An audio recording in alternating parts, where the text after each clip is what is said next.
Alright, tignan natin ngayon kung itong mga pre-market prices na to mag-a-affect sa actual na sa opening, and if it will continue to go up or continue to go down. So let's start off with BKR. Tignan natin. Okay, pre-market niya is ito 43.54, negative 0.14%. Ano ba siya? Pag opening natin, tataas ba yan, bababa? Okay, having this piercing line na malaki yung volume, tingin natin tataas siya in spite of ganito yung pre-market price niya. CTRA, ganun din, piercing line, taas yung volume more than 3 times, though yung kanyang MACD is sloping downward. 30-minute time frame to, no? 30-minute time frame, negative 0.23%. So let's see, GEO, grabe, buti nabenta ko to kahapon, no? Dito ko siya nabenta sa 28.21. Dito ko siya nabili sa 27.36. Ayan, tapos bumaba siya. Okay, negative 2.29%. Tingnan natin sa opening at tingnan natin sa buong araw niya later on. Nike, negative 1.50. BBIO, negative 1.12%. Beke, okay, positive 0.59%. Ano tingin natin? Tataas ba to? Bababa? Sige, tingnan natin. Siguro tataas to. Hindi. Nasa ilalim ng 21 EMA. Chewy. Ang tawag dito. Dito engulfing bullish Rami. Okay, with volume, though yung MACD niya sloping downward. Pre-market, negative 1.62. Sige. Going down. Kasi below din siya ng 21 EM EDR. Grabe EDR, oh. EDR ito yung UFC. Imagine mo, nag-down shot ng negative 10.74%. Pagkatapos siya umangat, sabay bagsak. Okay, so yung MACD niya mukhang pataas, though nung closing niya maliit yung volume niya, and right now is negative 0.96%. EQH, and sa last minute bilihan din sila, pero yung pre-market negative 0.70. KGS negative 0.22. Okay, slope, MACD niya sloping down. Mukha siyang hammer dito sa support, pero tingnan natin. Lagyan natin ang desisyon yan, downward. Kahit hammer siya, kasi below 21.50 EMA, MACD sloping down, pre-market negative 0.22%. K-Web, aba, positive 1.41%.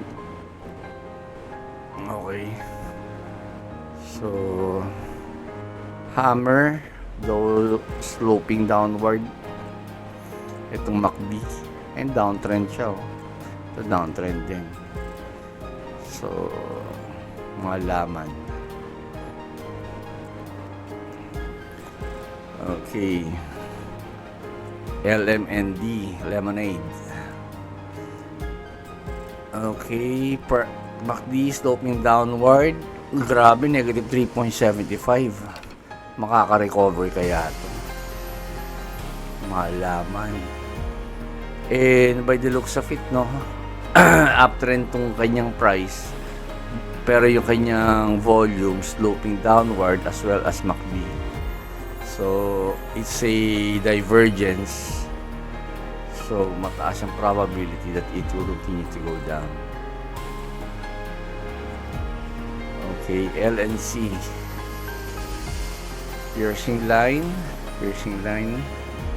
high volume times 4, though MACD sloping downward and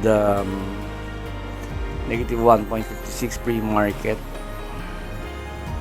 Tingnan natin kung magbabounce siya kagaya nito. Ayan, kagaya nito. Parang nag-dip lang siya ng onti this 200 DMA sa mga din. So, let's see. Pinterest. MACD sloping downward, price sloping downward, negative 1.66. It's a down. RRC. Okay, this morning star. Volume ang taas. More than 4%. Almost times 5, no, of the average. Pero ito, negative 1.98. Still below 21 EMA. So it looks like it's gonna continue going down. Ito rin, negative 1.13. Okay, nakikita nyo ba, guys? Okay. So TFC, negative 0.55. Para pare-pareho itsura nila, no? They gonna look the same, but MACD is telling us otherwise, and ito sloping downward.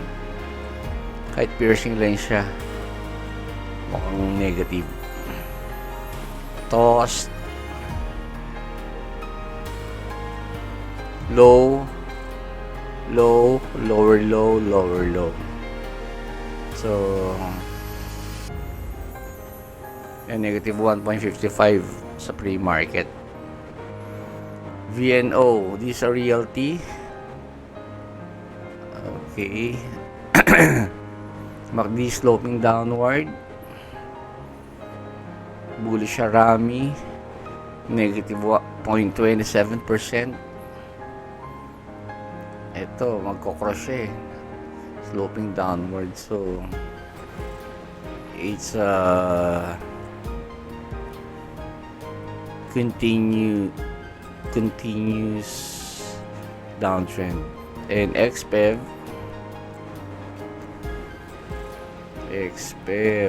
wala pa siya 200 DMA, baka nag-pullback lang siya dito. But eto, negative 1.48%. So tingnan nga natin BYD. Ano ba yung BYD? BYD, ito yung kotse, but I don't know its sticker. I don't know. Hindi to Boyd Gaming Corporation to So anyway, so that's it, guys. Yun ang observe natin, kung itong pre-market can tell us if the price will continue to go up or will it continue to go down. Okay, so binabantayan ko rin itong pre-market na to. Okay, para alam na pag nag-open, ready na tayo kung magbebenta ba tayo o magka-cut loss, mag-take profit. Alright, quick video. I hope abangan natin kung ano magiging resulta nito. It's 10:15 already. It's March 4, 10:15. So let's see what will happen. All right, bye.